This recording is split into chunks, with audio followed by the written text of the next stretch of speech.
Hello everyone, I am Shefali, your business studies teacher from Vishwas School. Students, this is our second lecture on business studies. In our previous video, we have discussed about economic activities and we have discussed in detail about business. Now, we will talk about another two activities. One is profession and another is employment. So firstly, what is profession? You have heard about this word कि he or she is a professional, या profession के बारे में आपने कुछ चीज़ें सुनी होंगी कि ये प्रोफेशन बड़ा रिस्पेक्टफुल प्रोफेशन होता है, इस टाइप में आपने कुछ बातें सुनी होंगी. अब हम देखते हैं कि एग्जैक्टली प्रोफेशन होता क्या है.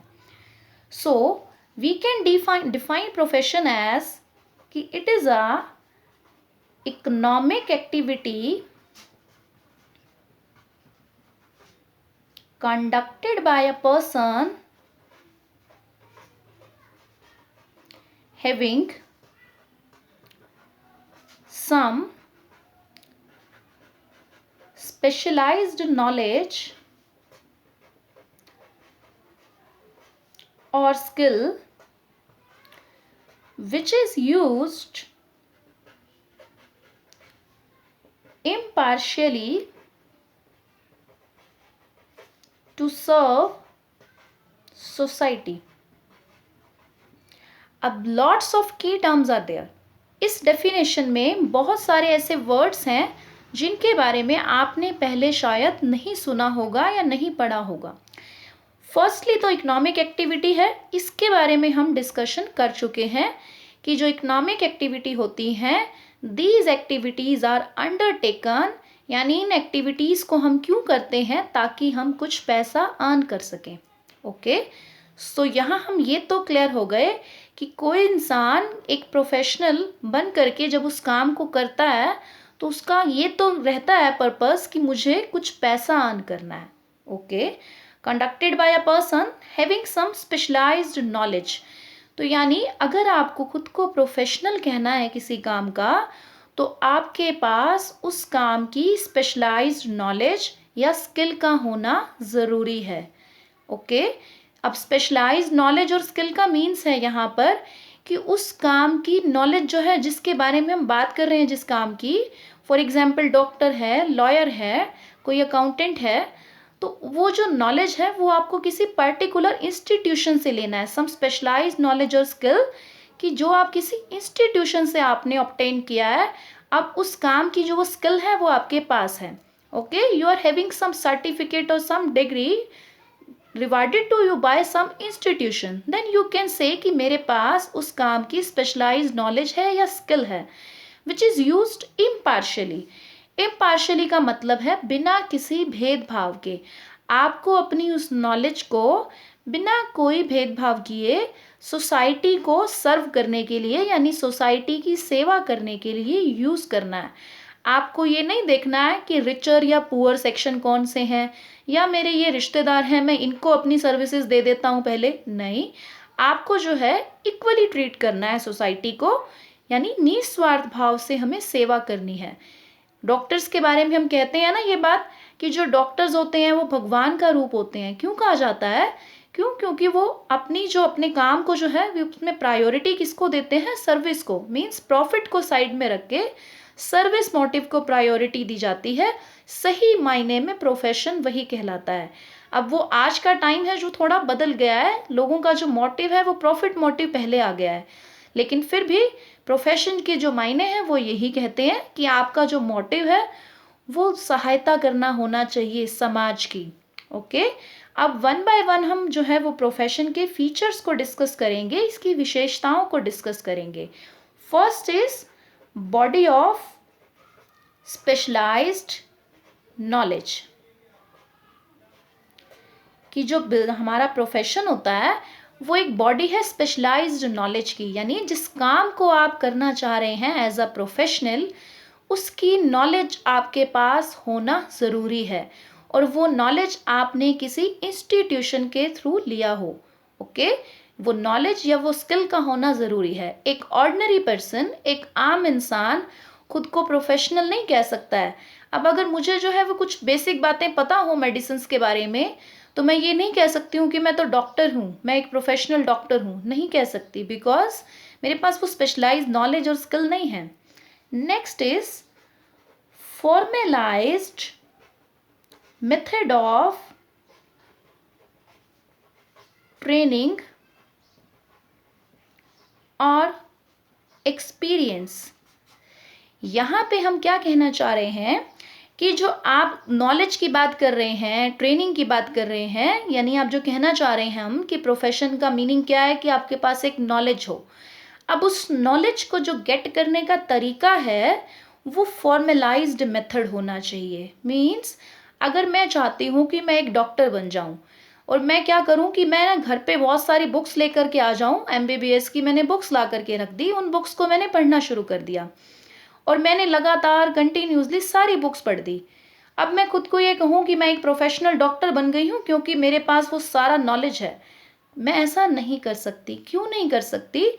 बिकॉज मैंने फॉर्मल मेथड से उस ट्रेनिंग को या उस नॉलेज को नहीं ऑब्टेन किया। फॉर्मल मेथड का मतलब है कि किसी पर्टिकुलरली कॉलेज में जा कर के एडमिशन लेकर मैंने उस नॉलेज को नहीं लिया। किसी इंस्टीट्यूशन में जा कर के आपको वो नॉलेज लेना पड़ेगा, प्रैक्टिकली आपको सीखना पड़ेगा उस काम को, स्किल्स सीखनी पड़ेंगी उस काम की। ओके, तभी आप कह सकते हैं कि आप एक प्रोफेशनल हैं। ठीक है, नेक्स्ट हम पॉइंट पर आ जाते हैं, प्रोफेशनल एसोसिएशंस। कि हम कहना चाह रहे हैं यहाँ पर कि जो भी प्रोफेशन होते हैं उनकी कुछ रिप्रेजेंटेटिव, यानी जो उनको रिप्रेजेंट करती हैं, उन प्रोफेशंस को उनको दिखाती हैं, वो कुछ ऐसी एसोसिएशंस होती हैं। अब प्रोफेशनल एसोसिएशन क्या होती हैं? जब हम एक किसी प्रोफेशन की बात करेंगे, फॉर एग्जांपल डॉक्टर्स, तो उनकी एक अपनी एसोसिएशन है। एसोसिएशन से मेरा मतलब है ग्रुप, कि कुछ प्रोफेशनल्स मिल करके ग्रुप बनाते हैं, उस ग्रुप को हम बोलते हैं एसोसिएशन। अब हर एक प्रोफेशन की अलग अलग प्रोफेशनल एसोसिएशंस होती हैं। फॉर एग्जांपल लॉयर्स की जो होती है वो होती है बार काउंसिल ऑफ इंडिया। ये जो है वो लॉयर्स को रिप्रेजेंट करती है। अब जितने भी लॉयर्स होंगे जिन्होंने पर्टिकुलरली कोई डिग्री जो है वो ली है, LLB फॉर एग्जांपल, तो वो उस एसोसिएशन का पार्ट बन जाएंगे, उस एसोसिएशन के एक मेंबर बन जाएंगे। इसी तरह से जो डॉक्टर्स हैं उनके लिए होती है मेडिकल एसोसिएशन ऑफ इंडिया। जितने भी डॉक्टर्स हैं वो उस एसोसिएशन का पार्ट होते हैं।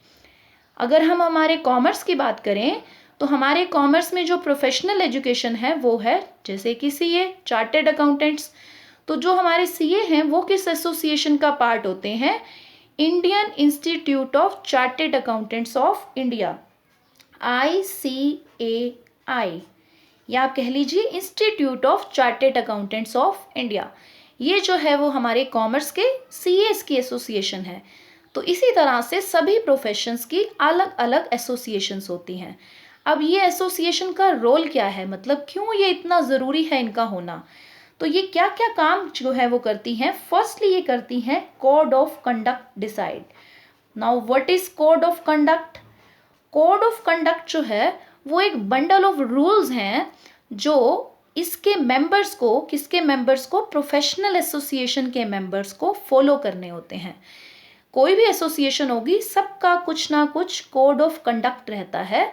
वो कोड ऑफ कंडक्ट उसके मेंबर्स को फॉलो करना है, मीन्स कुछ रूल्स हैं। अब वो रूल्स किससे रिलेटेड होते हैं? आपके काम से रिलेटेड, कि आपको अपने काम में जो है वो ऑनेस्टी रखनी है, आपको जो है वो मोरालिटी को यानी मोरल्स को पहले जो है वो प्रायोरिटी देनी है। आपका जो सबसे पहली आपका जो होना चाहिए ध्यान वो ये होना चाहिए कि आप सोसाइटी को हेल्प कैसे करेंगे अपने काम के थ्रू। तो ये कुछ कोड ऑफ कंडक्ट डिसाइड होगा जो आपको फॉलो करना है। सेकेंड, ये जो है अपने मेंबर्स का बिहेवियर जो है वो रेगुलेट करती हैं। अब बिहेवियर रेगुलेट करने से क्या मतलब है कि जो भी इस एसोसिएशंस के मेंबर हैं, कोई भी एसोसिएशन का एग्जांपल हम ले लें, मेडिकल हैं, लॉयर्स हैं, उनका बिहेवियर कैसा रहेगा? मीन्स वो अपने काम के दौरान कोई ऐसा कुछ तो नहीं करेंगे जिससे वो सोसाइटी को कुछ नुकसान पहुंचा दें।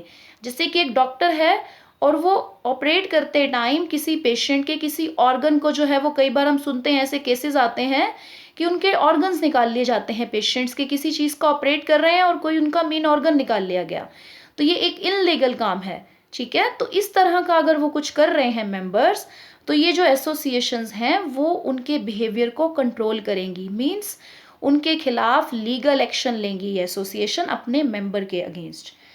थर्ड जो वो करती हैं वो क्या डिसाइड करती हैं, मिनिमम क्वालिफिकेशन क्राइटेरिया, कि ये अपने मेंबर्स का मिनिमम क्वालिफिकेशन क्राइटेरिया डिसाइड करती हैं। मीन्स कि क्या मिनिमम क्वालिफिकेशन होना चाहिए आपको उस एसोसिएशन का मेंबर बनने के लिए। फॉर एग्जाम्पल, मैं चाहती हूँ कि मुझे जो है वो इंस्टीट्यूट ऑफ चार्टेड अकाउंटेंट का जो है वो मेंबर बनना है, तो उसके लिए मेरे पास सीए का होना ज़रूरी है। अगर मुझे मेडिकल एसोसिएशन का मेंबर बनना है तो मेरे पास डॉक्टरी फील्ड की, मेडिसिन फील्ड की कोई ना कोई डिग्री का होना ज़रूरी है, कि मेरे पास एमबीबीएस है या मैंने कुछ बीडीएस किया है, इस टाइप में कुछ ना कुछ डिग्री का होना ज़रूरी है, प्रोफेशनल डिग्री का। तो ये मिनिमम क्वालिफिकेशन डिसाइड करती हैं कि कितना होना चाहिए आपको उस एसोसिएशन का मेंबर बनने के लिए। नेक्स्ट जो हमारा फीचर है, अब हम नेक्स्ट फीचर की बात कर रहे हैं। ये हमने जो बात की ये थे हमारे कुछ वर्क थे या कुछ काम थे जो हमारी एसोसिएशंस, प्रोफेशनल एसोसिएशंस करती हैं। अब अगले फीचर पर आ रहे हैं हम। नेक्स्ट हमारा जो फीचर है वो है कि आपका जो मोटिव है वो सर्विस मोटिव होना चाहिए।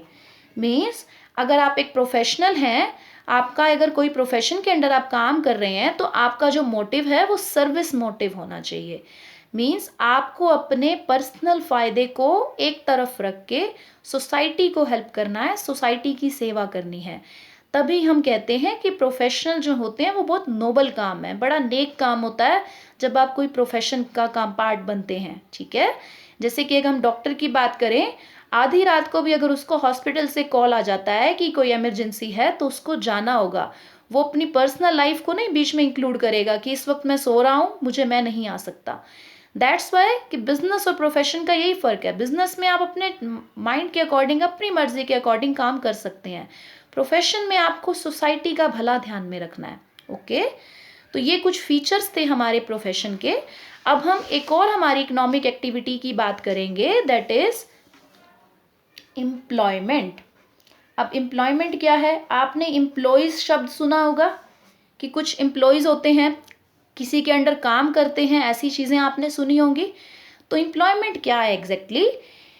कि एम्प्लॉयमेंट जो है वो एक इकोनॉमिक एक्टिविटी है जिसमें एक पर्सन जो है वो वर्क करता है फॉर द अदर पर्सन, कि a person works under his employer, कि जिसने उसको काम दिया है वो उसके अंडर जो है वो काम करता है, and gets remuneration for his work. अब यहाँ मैंने एक टर्म यूज़ की, रेम्युनरेशन। क्या मतलब है रेम्युनरेशन का? यहाँ पर रेम्युनरेशन का मतलब है यहाँ पर कि आपको आपके काम के बदले जो पैसा दिया जा रहा है, दैट इज़ रेम्युनरेशन। अब वो रेम्युनरेशन सैलरी भी हो सकता है कि आप सैलरी अर्न कर रहे हैं, और वेजेस भी हो सकता है कि आपको जो है वो वेजेस मिल रहे हैं। क्या फ़र्क है दोनों टर्म्स में? सैलरी का मतलब है कि आपका एक फिक्स जगह पर आप जो है वो कुछ पर्टिकुलर टाइम के लिए काम करेंगे, यानी फिक्स है कि आप उस डेली उस जगह पर जाएंगे, अपने कुछ घंटे काम करेंगे और आ जाएंगे, तो आपको मिलने वाली है मंथ के एंड में सैलरी। अगर आप डेली बेस पर जाते हैं और फिक्स नहीं है कि आप डेली वहाँ काम करेंगे या नहीं, जैसे कि मज़दूर डेली हो सकता है वो किसी नई कंस्ट्रक्शन साइट पर जाकर के वो मज़दूरी का काम करें, तो उनको डेली के हिसाब से जो है ना, पर डे के हिसाब से मज़दूरी का भुगतान किया जाता है, तो उसे हम बोलते हैं वेजेस। कि जब आप टेम्परेरी तौर पे किसी जगह पर लगे हुए हैं तो आप वेजेस अर्न करेंगे। आपको एक फ़िक्स जॉब मिल गया है, चाहे वो किसी प्राइवेट में है या वो किसी गवर्नमेंट कंपनी में है, तो आप उसको सैलरी का नाम देते हैं। तो जब आप किसी के अंडर काम कर रहे हैं तो आप बोलते हैं कि आप एक एम्प्लॉई हैं, और जो आपसे काम ले रहा है यानी जो आपका बॉस है वो आपका क्या होता है? एम्प्लॉयर। कि जिसने आपको काम दिया है वो कौन है? एम्प्लॉयर। उसके अंडर जो लोग काम करते हैं वो कौन होते हैं? उसके एम्प्लॉयज़। ओके, सो अब हम वन बाय वन डिस्कस करेंगे कि एम्प्लॉयमेंट के हमारे क्या क्या जो हैं वो फीचर्स होते हैं।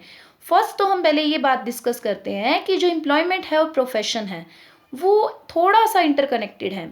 देखिए, एक हम डॉक्टर की बात करें, वो एक प्रोफेशनल है, लेकिन अगर वही डॉक्टर किसी हॉस्पिटल में जॉब करने लग जाए, कि किसी गवर्नमेंट हॉस्पिटल में जाकर के उसने कोई जॉब ज्वाइन कर ली, या फिर किसी प्राइवेट हॉस्पिटल में भी कोई ऑनर है उस हॉस्पिटल का और उसने अपने नीचे जो है अपने अंडर कुछ डॉक्टर्स को जो है वो जॉब पर रखा हुआ है, तो उस टाइम पे वो डॉक्टर खुद को प्रोफेशनल नहीं कहेगा। क्यों नहीं कह सकता?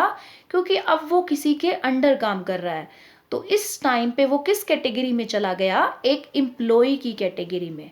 ठीक है, तो यहाँ से हम ये क्लैरिटी हमें मिल जाती है कि जब आप किसी दूसरे व्यक्ति के लिए काम करेंगे तो उस टाइम पर आप एक एम्प्लॉय हैं, चाहे फिर आपका जो सर्विसेज है यानी जो आप काम कर रहे हैं वो एक प्रोफेशनल काम क्यों ना हो, आपके पास एक प्रोफेशनल डिग्री है, लेकिन उस वक्त पे आप किसी दूसरे के लिए काम कर रहे हैं। वो ही डॉक्टर अगर जाकर के अपना एक क्लिनिक खोल लेता है तो उस टाइम पे वो कह सकता है कि मैं प्रोफेशनल हूँ। क्यों? क्योंकि वो किसी के अंडर काम नहीं कर रहा है, अपना अलग से बिजनेस खोल लिया उसने, अपना अलग से काम खोल लिया, तो वो खुद को प्रोफेशनल कहेगा। प्रोफेशनल डिग्री भी है उसके पास और अपना खुद का काम भी है, तो वो कह सकता है कि मैं एक प्रोफेशनल हूँ अब। ओके, तो अब हम वन बाय वन डिस्कस करते हैं कि एम्प्लॉयमेंट एग्जैक्टली क्या है। फर्स्ट, वर्किंग फॉर अदर्स, कि आपको जो है वो दूसरों के लिए काम करना है, आप किसी और के अंडर काम करेंगे। नेक्स्ट इज पर्सनल सर्विस, कि आपको जो है ना अपनी पर्सनल सर्विसेज देनी है। अब यहाँ इससे क्या मीनिंग है कि आप किसी दूसरे को नहीं भेज सकते कि चल आज मेरा मूड नहीं है, आज मेरी जगह तू जॉब पर चला जा मेरी, ऐसा नहीं कर सकते आप। जिस जगह पर आपको जॉब दिया गया है वहां आप ही को जाना होगा, आप ही को अपना काम जो है वो पूरा करना होगा। नेक्स्ट जो हमारा फीचर बनता है एम्प्लॉयमेंट का, that is no need of capital, कि आपको किसी भी तरह का कोई पैसा इन्वेस्ट करने की ज़रूरत नहीं है। कैपिटल शब्द से मेरा मतलब यहाँ पर क्या है कि जब आप अपने बिजनेस में कुछ पैसा लगाएं तो उसको कैपिटल कहा जाता है, लेकिन यहाँ तो आपका अपना कुछ है ही नहीं, आपका अपना कोई बिजनेस नहीं है, तो आपको पैसा भी लगाने की ज़रूरत नहीं है, तो आपको किसी भी तरह का कोई इन्वेस्टमेंट करने की ज़रूरत नहीं है। जबकि आप किसी जगह पर एज एम्प्लॉय काम कर रहे हैं तो बस आपको अपने काम के लिए एक जो फिक्स पे है वो दे दी जाएगी। नेक्स्ट इज नो रिस्क, कि जब आप एज अ एम्प्लॉय कहीं काम करते हैं तो कोई रिस्क नहीं होता है, आपकी एक बंधी बंधाई फिक्स पे है, वो पे आपको मिल जाएगी मंथ के एंड में। आपको कोई लेना देना नहीं है कि जहां आप काम कर रहे हैं वहां पर वो जो बिजनेस है या वो कंपनी जो है वो प्रॉफिट में चले लॉस में चले, आपको काम को अच्छे से करना है अपने, लेकिन वो कैसा भी वर्क करे वो उसके ओनर की टेंशन है कि मेरी कंपनी जो है वो कैसा परफॉर्म कर रही है, आपको आपकी पे मिलने वाली है। बट यहाँ हमें हमारे काम की जो इंटीग्रिटी है या सीरियसनेस को भूलना नहीं है, अपनी जॉब को डेडिकेशन के साथ करना है। नेक्स्ट इज एग्रीमेंट, कि जब आप एम्प्लॉयमेंट की बात करते हैं तो एम्प्लॉयज़ के बीच में और उनका जो एम्प्लॉयर है उनके बीच में एक कॉन्ट्रैक्ट होता है, एक रिटन फॉर्म में कॉन्ट्रैक्ट रहता है जिसमें सारी टर्म्स एंड कंडीशंस लिखी जाती हैं कि आपकी सैलरी क्या रहेगी, आपका काम कौन सा रहेगा, कितने आवर्स आपको जॉब पर आना है, ये सभी चीज़ें वहाँ पर लिखी जाती हैं, उसको हम बोलते हैं एग्रीमेंट। तो अगर हम एम्प्लॉयमेंट की बात करेंगे तो सर्टेनली वहाँ पर एक एग्रीमेंट होता है।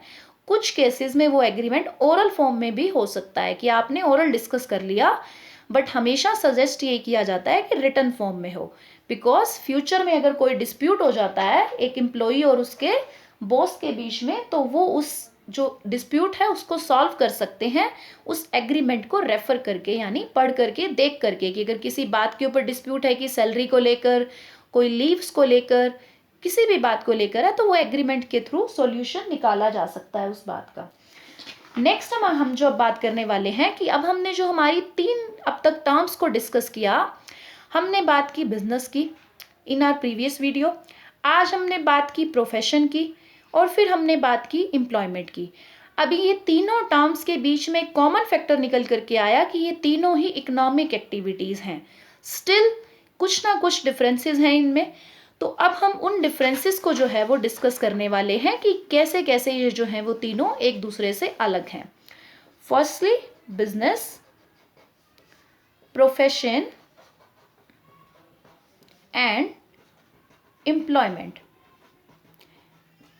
ओके, तो नाउ बिजनेस को जो कमेंट्स करना है, फर्स्ट हम जो पॉइंट लेकर चलेंगे, बेसिस ऑफ डिफरेंस की बात कर रही हूं मैं कि किस बेस पर मैं इन तीनों को डिफरेंशिएट करने वाली हूं। तो फर्स्ट मैं कहती हूं कि कमेंसमेंट ऑफ बिजनेस, कि बिजनेस को अगर हमें कमेंस करना है तो उसके लिए हमें कुछ थोड़ा सा लीगल फॉर्मेलिटीज़ की ज़रूरत है कि अगर अपने बिजनेस को हम कहीं रजिस्टर करवाना चाहते हैं, कि हमने कोई फर्म खोली है, कोई कंपनी खोली है, तो हम बिजनेस को कहीं से अगर रजिस्टर करवाना चाहते हैं तो वो लीगल फॉर्मेलिटीज़ के थ्रू हम शुरू कर सकते हैं अपना बिजनेस। प्रोफेशन में आने के लिए, यानी किसी प्रोफेशन को कमेंस करने के लिए, स्टार्ट करने के लिए आपके पास सबसे पहले प्रोफेशनल नॉलेज और प्रोफेशनल डिग्री का होना ज़रूरी है। किसी इंस्टीट्यूट ने आपको सर्टिफाई किया हो कि आप उस प्रोफेशन में आने के लायक हैं, मतलब आपने प्रोफेशनल पढ़ाई पूरी कर ली है। एम्प्लॉयमेंट में आने के लिए आपके पास क्या होना चाहिए? अपना एम्प्लॉयमेंट का लेटर, यानी जिस एग्रीमेंट की हमने बात की, एम्प्लॉयमेंट लेटर होना चाहिए जिसमें लिखा गया हो कि आपको जॉब पर रखा जा रहा है, ये आपकी सैलरी है, एक्सेट्रा एक्सेट्रा। सो नेक्स्ट हम जो बेसिस लेंगे डिफरेंस का, that is nature of work, कि हमारा नेचर ऑफ वर्क क्या रहता है। बिजनेस के केस में हमारा जो नेचर ऑफ वर्क है वो क्या रहता है कि हम बाइंग का काम करते हैं, सेलिंग करते हैं, प्रोडक्शन का काम भी करते हैं कि गुड्स को हम जो है, यानी हमारे जो प्रोडक्ट्स हैं उनको प्रोड्यूस भी करते हैं। और प्रोफेशन में हमारा जो नेचर ऑफ वर्क रहता है वो क्या रहता है कि हमें सर्विस देनी है सोसाइटी को। आपको पैसे कमाने हैं उस सर्विस के बदले में, लेकिन प्रायोरिटी किसको देनी है? सबसे पहले सर्विसेज को। तो यहाँ आपका नेचर ऑफ वर्क जो होता है वो सर्विस होता है।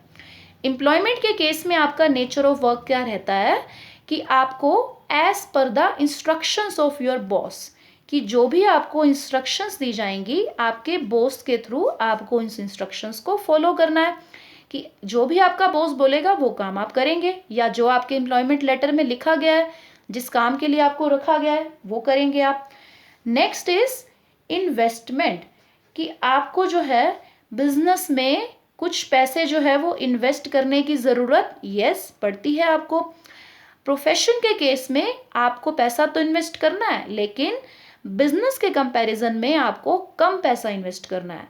फॉर एग्जाम्पल, आप एक लॉयर का एग्जाम्पल लें तो जस्ट एक ऑफिस खोला उसने और वो बैठ सकता है।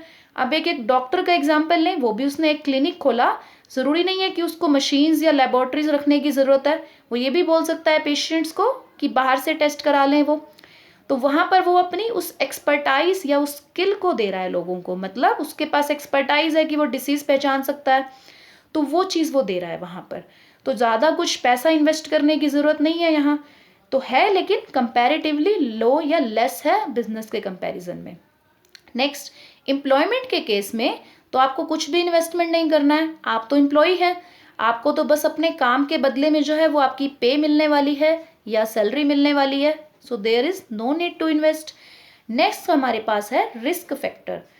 तो रिस्क फैक्टर बिजनेस में तो ऑफ कोर्स रहता है, हमने पहले भी बात की कि बिजनेस में तो ऑलवेज रिस्क है कि आपका जो मार्केट है वो अप एंड डाउन जाता है, तो आपको रहता है कि मेरा जो प्रोडक्ट है वो बिक रहा है या नहीं, मेरा कहीं पैसा डूब तो नहीं जाएगा जो मैंने इन्वेस्ट किया है।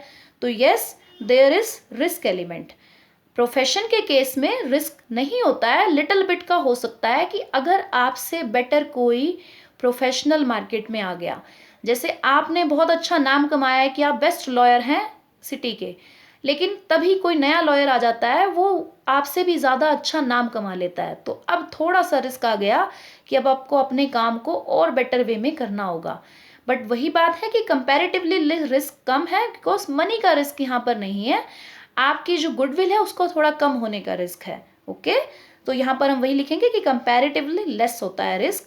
एम्प्लॉयमेंट के केस में तो रिस्क है नहीं, अगर आप अपने काम को अच्छे से कर रहे हैं तो देयर इज़ नो रिस्क, आपको आपकी जो सैलरी है, पे है, वो एज इट इज़ मंथली मिलती रहेगी, so there is no risk only if you are doing your job seriously and with honesty.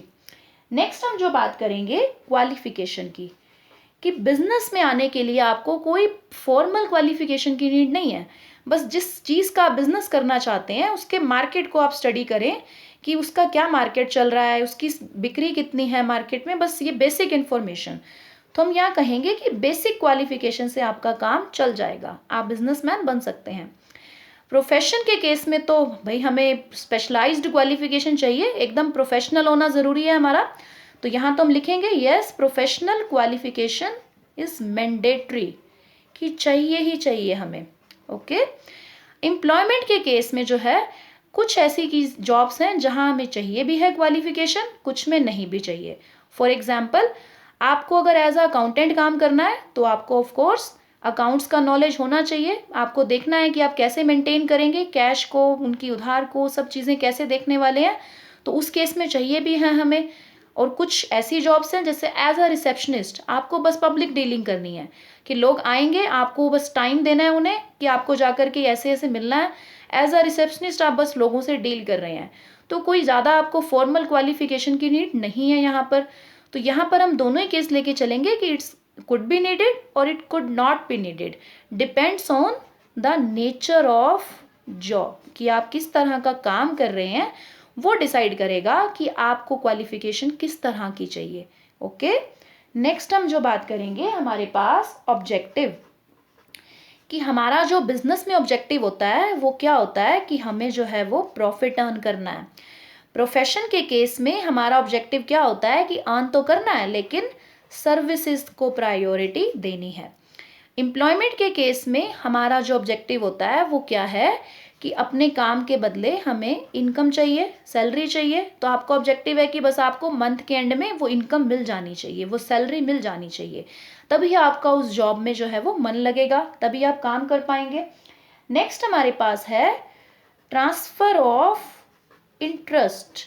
अब ये पॉइंट क्या कहता है हमें, ट्रांसफर ऑफ इंटरेस्ट क्या कहना चाहता है, ये कहता है कि बिजनेस के केस में आप अपना इंटरेस्ट ट्रांसफर कर सकते हैं। अब क्या होता है ये ट्रांसफर करना, मींस आप अपने बिजनेस को किसी को बेच सकते हैं। आप चाहें तो अपना बिजनेस किसी और के नाम पर ट्रांसफर कर सकते हैं। यस, आप कर सकते हैं ऐसा। आपने कुछ लीगल फॉर्मेलिटीज पूरी की और आपने अपना बिजनेस उनके नाम कर दिया। ओके। लेकिन प्रोफेशन के केस में कभी आपने सुना ऐसा कि एक डॉक्टर ने अपनी स्किल जो है वो किसी को बेच दी, कि मैं मेरी डॉक्टरी की स्किल किसी को बेच दूं, या मैं अपनी डिग्री किसी को बेच दूं कि आज से मेरी जगह पर आप बैठेंगे और आपके पास ये स्किल आ जाएगी? नहीं आ सकती। दूसरे को चाहिए तो उसे खुद जा करके सीखना होगा उस चीज़ को। ओके। तो यहाँ पर you can transfer your interest, absolutely no, आप नहीं कर पाएंगे ऐसा। और एम्प्लॉयमेंट के केस में भी क्या आप अपनी जॉब किसी को बेच सकते हैं? अब मैं अगर जैसे किसी स्कूल में जॉब कर रही हूँ, क्या मैं अपना जॉब बेच दूँ किसी को? नहीं बेच सकती मैं। तो यहाँ भी हमारा जो आंसर रहता है वो नो है, कि आप अपनी नौकरी किसी को बेच नहीं पाएंगे कि मेरी जगह आज से आप जाएं नौकरी पर, ऐसा नहीं हो सकता है। नेक्स्ट हमारे पास जो पॉइंट रहता है डिफरेंस का, वो रहता है कि हम हमारी एफिशिएंसी को टेस्ट कैसे करेंगे। अब एफिशिएंसी क्या होती है? एफिशिएंसी का मतलब होता है कि आपकी जो ना क्वालिटी काम की, यानी आप जो काम कर रहे हैं ना, आपकी योग्यता वो कैसी है। अब बिजनेस के केस में आपको देखना है कि how much you are efficient, कि आप कितने योग्य हैं, आप उस बिजनेस को कितने अच्छे से चला रहे हैं। वो जानने के लिए आप देखेंगे क्या कि आपका बिजनेस प्रॉफिट अर्न कर रहा है या नहीं। अगर प्रॉफिट्स में चल रहा है बिजनेस तो यस, बिजनेस तो अच्छा चल रहा है, तो बिजनेस इज गुड। अब प्रोफेशन के केस में आप कैसे करेंगे अपनी जज एफिशिएंसी, कि मैं कितना अच्छा प्रोफेशनल हूँ? अपनी द्वारा दी गई सर्विसेज की क्वालिटी को देख करके, कि आपने जो सर्विसेज दी उसकी क्वालिटी कैसी है। क्वालिटी मीन्स कि एज अ डॉक्टर अगर आप पेशेंट को ट्रीट कर रहे हैं तो उनकी रिकवरी की रेट क्या है, वो कितने पेशेंट जो है वो आप ठीक करके घर भेज रहे हैं। एज अ लॉयर आपने कितने बेकसूर लोगों के हक में जो है वो फैसला करवा दिया। ये है आपकी क्वालिटी ऑफ सर्विस। और यहाँ पर हम कैसे देखेंगे कि आपका अपने जॉब की तरफ डेडिकेशन कितना है। अगर डेडिकेशन होगा तो आपको प्रमोशंस मिलेंगे। तो ये सब चीज़ों से आप देख सकते हैं कि आप कितने एफिशिएंट एम्प्लॉई हैं यहाँ पर। ओके। तो ऐसे हम एफिशिएंसी को टेस्ट कर सकते हैं। Now the last but not the least point is code of conduct, ये क्या कहता है हमें कि बिजनेस के केस में जो है वो कोड ऑफ कंडक्ट है या नहीं है, कुछ रूल्स हैं या नहीं। वैसे तो यहाँ पर हम एक जो बिल्ड आंसर है, जो हमारा प्री डिफाइंड आंसर है, हम कह सकते हैं कि there is no code of conduct. But फिर हम अगर इसको सोचें थोड़ा सा, तो थोड़ा सा कोड ऑफ कंडक्ट, कुछ ना कुछ हम रूल्स से तो बंधे हैं। कौन बांधता है हमें उन रूल्स में? सरकार बांधती है, गवर्नमेंट बांधती है। तो एक इसका जो प्री डिफाइंड आंसर है, अगर हम हमारी बुक्स को विजिट करें तो वो नो होता है। बट फुल फ्लेज ठीक नहीं है ये आंसर, क्योंकि आप बिजनेस में ऐसा नहीं कह सकते कि कोई रूल ही नहीं है आप पर। आज अगर आप कोई बैन प्रोडक्ट का बिजनेस करना शुरू कर दें, जो प्रोडक्ट बैन है इंडिया में, आप चाहें कि मैं उसका बिजनेस करूंगा, तो क्या आप ऊपर कोई कोड ऑफ कंडक्ट लागू नहीं होगा? सरकार का लागू होगा। सरकार की कुछ एडवाइजरी है, कुछ बातें कही गई हैं, उनको फॉलो करना होगा। तो कोड ऑफ कंडक्ट के केस में हम यहाँ कह सकते हैं कि है, बट थोड़ा कम है। प्रोफेशन के केस में आप पूरी तरह से कोड ऑफ कंडक्ट में बंधे रहते हैं। क्यों बंधे रहते हैं? क्योंकि वो जो एसोसिएशंस हैं हमारी प्रोफेशनल, उनका जो भी एडवाइजरी जारी होती है वो हमें बिना कुछ कहे फॉलो करनी होती है। Okay, so there is code of conduct. Next हम बात करें एम्प्लॉयमेंट की, तो यहाँ पर जो कोड ऑफ कंडक्ट में हमें बांधता है वो कौन बांधता है? हमारा एम्प्लॉयर। हमारा एम्प्लॉयर जिस एग्रीमेंट पे हम पे साइन करवा लेता है, उस एग्रीमेंट में फिर हम बंध जाते हैं। यानी उस एग्रीमेंट में हमने जहाँ जहाँ जो जो बातों पे यस किया, वो बातें हमें अब फॉलो करनी होंगी। ओके, तो इस तरह से हमने जो है इन्हें डिफ्रेंशिएट किया कि हमारा जो बिजनेस, प्रोफेशन और एम्प्लॉयमेंट है वो कैसे एक दूसरे से डिफ्रेंशिएट करते हैं। यहाँ हम 3 टर्म्स डिस्कस कर चुके हैं इकोनॉमिक एक्टिविटीज़ की, तो इनके बारे में आपको थोड़ा डिटेल में पढ़ना है। And if you have any query then you can also contact your teachers. That's all for today. Thanks for watching.